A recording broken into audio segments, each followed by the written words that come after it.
waktunya untuk wawancara tentang kasus yang pernah Ibu alami dan pengambilan keputusannya.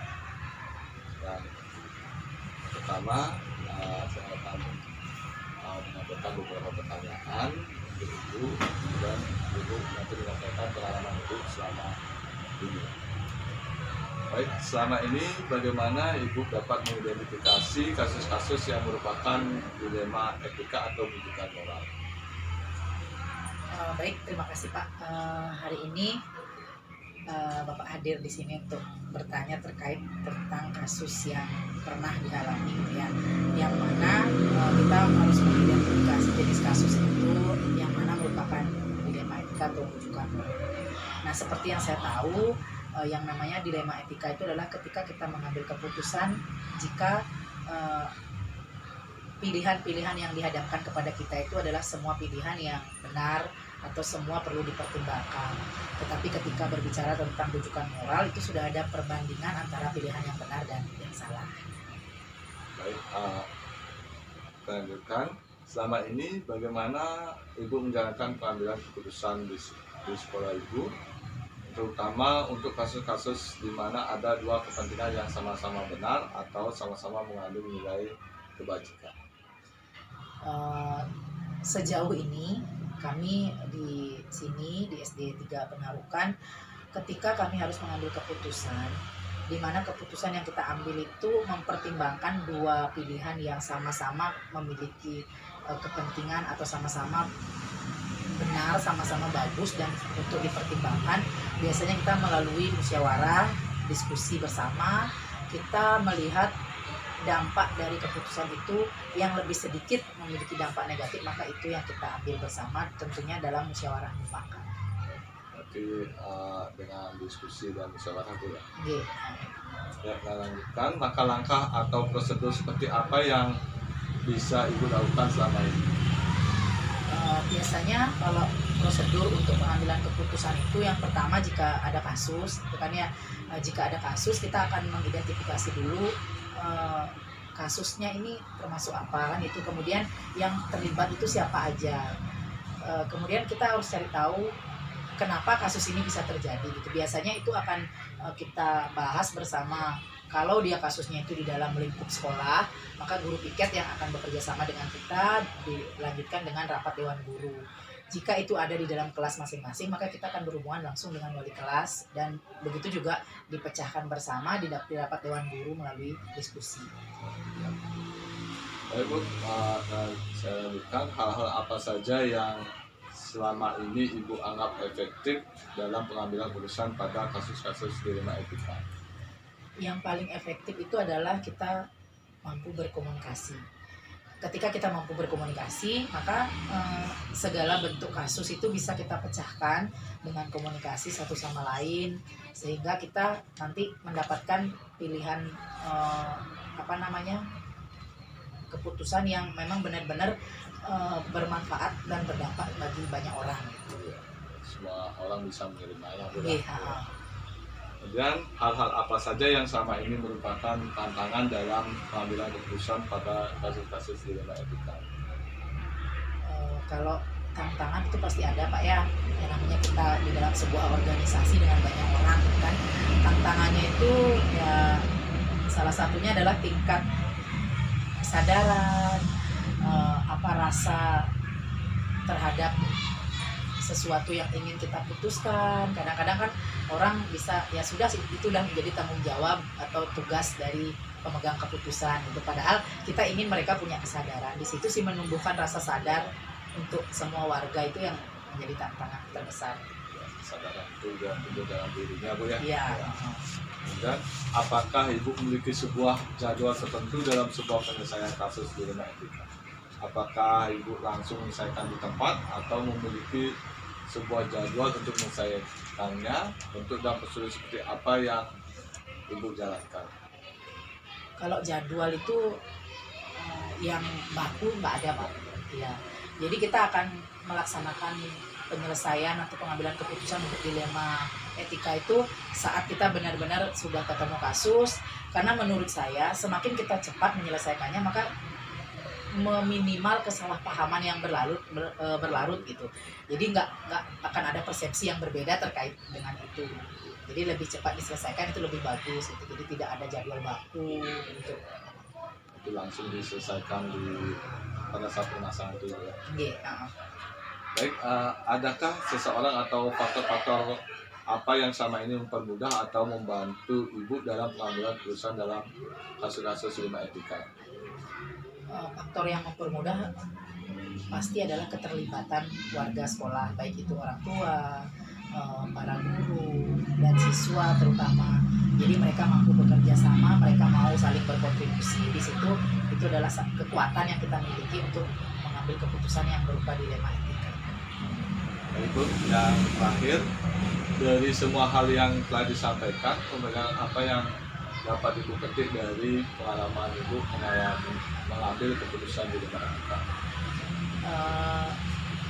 Pengalaman berharga gitu yang dipetik dari kejadian ini atau penyelesaian keputusan untuk dilema etika itu tentunya adalah segala sesuatu perlu dikomunikasikan. Jadi komunikasi adalah salah satu pilihan terbaik yang bisa kita gunakan untuk menyelesaikan dilema etika. Kemudian yang kedua, dengan adanya komunikasi otomatis kita akan mampu bermusyawarah untuk mencapai mufakat itu. Jadi sudah kepada hasil keputusan bersama gitu Pak. Terima kasih Ibu atas waktunya, karena wawancara sudah berjalan dengan baik. Ucapkan terima kasih. Jadi sama-sama Pak. Baik, selamat pagi Bu. Hari ini saya minta waktunya Ibu untuk wawancara tentang kasus yang pernah Ibu alami dan cara pengambilan keputusan. Baik, pertama saya akan menanyakan tentang selama ini bagaimana Ibu dapat mengidentifikasi kasus-kasus yang merupakan dilema etika atau rujukan moral. Ya, terima kasih. Saya akan jawab untuk mengidentifikasi mana yang termasuk dilema etika dan rujukan moral itu kita bisa lihat dari bagaimana cara kita mengambil keputusannya itu. Kalau dalam mengambil keputusan itu berdasarkan alasan yang kuat dan masuk akal, maka kita akan golongkan menjadi dilema etika. Tetapi kalau pengambilan keputusan itu dengan alasan yang tidak kuat dan masuk akal, maka kita akan golongkan rujukan moral. Dari kasus tersebut kita akan bisa lihat bahwa kasus ini adalah dilema etika dengan memutuskan antara pilihan-pilihan yang dalam pengambilan keputusan itu alasannya masuk akal. Baik, lakukan selama ini bagaimana Ibu menjalankan pengambilan keputusan di sekolah Ibu, terutama untuk kasus-kasus di mana ada dua kepentingan yang sama-sama benar atau sama-sama mengandung nilai kebaikan. Biasanya kami di sini berkoordinasi dengan guru-guru, bermusyawarah, terus dengan seluruh guru dengan mengedepankan prinsip-prinsip kekeluargaan itu sendiri. Itu menggunakan prinsip kekeluargaan ya. Ya. Ya. Langkah-langkah atau prosedur seperti apa yang biasa Ibu lakukan selama ini? Biasanya di sekolah kami akan mengadakan rapat dengan dewan guru secara internal Bapak. Langsung rapat dengan guru-guru ya. Kemudian hal apa saja yang selama ini Ibu anggap efektif dalam pengambilan keputusan pada kasus-kasus dilema etika? Dalam mengambil keputusan dalam dilema etika itu sendiri, mengambil keputusan itu dengan menggunakan tindakan pencegahannya Bapak sebelum terjadinya kasus tersebut. Melakukan pencegahan dulu mengidentifikasi masalah dari Ya. Ya, saya lanjutkan. Hal-hal apa saja yang selama ini merupakan tantangan dalam pengambilan keputusan pada kasus-kasus dilema etika? Biasanya dalam pengambilan keputusan itu kami pihak sekolah, terutama guru dan kepala sekolah itu kurang tegas. Kita kurang tegas dalam mengambil sebuah keputusan, terus kurang percaya diri karena masih mengedepankan melibatkan perasaan, kemanusiaan itu sendiri. Baik, lanjutkan lagi. Apakah Ibu memiliki sebuah jadwal tertentu dalam sebuah penyelesaian kasus di rumah etika? Apakah Ibu langsung menyelesaikan di tempat atau memiliki sebuah jadwal untuk menyelesaikannya? Bentuk atau prosedur seperti apa yang Ibu jalankan? Biasanya kalau kami menghadapi kasus tersebut tidak ada jadwalnya Bapak. Langsung saja diselesaikan dengan cara berkoordinasi dengan rekan-rekan guru. Langsung Ya, menyelesaikan tidak ada jadwal khusus. ya. Baik Bu, lanjutkan. Adakah seseorang atau faktor-faktor yang sama ini mempermudah atau membantu Ibu dalam pengambilan keputusan dalam kasus-kasus pidana etika? Biasanya yang mempermudahnya kami mengambil keputusan itu secara bersama-sama Bapak dengan rekan-rekan guru. Begitu biasanya yang kami lakukan sekarang. Koordinasi ya. Ya, berkoordinasi. Baik, yang terakhir, dari semua hal yang telah disampaikan, pemilihan apa yang dapat Ibu petik dari pengalaman Ibu mengambil keputusan di rumah etika? Ya, ini Bapak karena pembelajaran yang bisa kita ambil itu adalah tidak semua yang kita anggap benar baik untuk semua orang. Harus kita lihat dulu dari sudut pandang mana dan dampaknya apa yang ditimbulkan dari pengambilan keputusan tersebut. Terima kasih Ibu atas waktunya. Itu wawancara dari saya. Saya ucapkan terima kasih. Sama-sama Pak. Selamat pagi Pak. Hari ini saya akan melakukan wawancara dengan Bapak tentang masalah kasus yang pernah dihadapi di sekolah dan cara penyelesaian. Baik, pertama saya akan melakukan beberapa pertanyaan kepada Bapak. Yang pertama, selama ini bagaimana Bapak dapat mengidentifikasi kasus-kasus yang melibatkan dilema etika atau rujukan moral? Baik, kasus rujukan moral dapat dilihat dari bila salah satu mengandung kebenaran dan yang salah satunya lagi mengandung kesalahan. Dan bila sebuah kejadian yang mengandung kebenaran kedua-duanya, maka hal itulah dikatakan dilema etika. Baik Pak, selama ini bagaimana Bapak menjalankan pengambilan keputusan di sekolah Bapak, terutama untuk kasus-kasus di mana ada dua kepentingan yang sama-sama benar atau sama-sama mengandung nilai kebajikan? Sebelum mengambil keputusan untuk kasus-kasus di mana ada dua kepentingan yang sama-sama benar atau sama-sama mengandung nilai kebajikan, maka saya terlebih dahulu mengidentifikasi masalah tersebut, kemudian mendiskusikan dengan semua pihak yang terlibat dan dengan rekan kerja tentang solusi dari kasus tersebut dengan prinsip musyawarah mufakat, sehingga keputusan dapat diambil dengan mempertimbangkan dampaknya. Baik Bapak, saya lanjutkan. Langkah-langkah atau prosedur seperti apa yang biasa Bapak lakukan selama ini? Langkah awal yang saya ambil dengan memanggil kedua belah pihak yang bermasalah secara bergantian untuk dimintai informasi dan keterangannya. Setelah itu barulah kita berdiskusi sehingga ditemukan di mana letak permasalahan tersebut dan menemukan solusi terbaik yang akan diambil atau diputuskan dengan baik, tidak merugikan kedua belah pihak, serta meminta saran dari rekan kerja yang lain tentang solusi dari masalah yang terjadi. Setelah itu baru memutuskan solusi apa yang diambil terhadap masalah-masalah tersebut. Berarti diutamakanlah diskusi Pak ya. Hal-hal apa saja yang selama ini Bapak anggap efektif dalam pengambilan keputusan pada kasus-kasus dilema etika?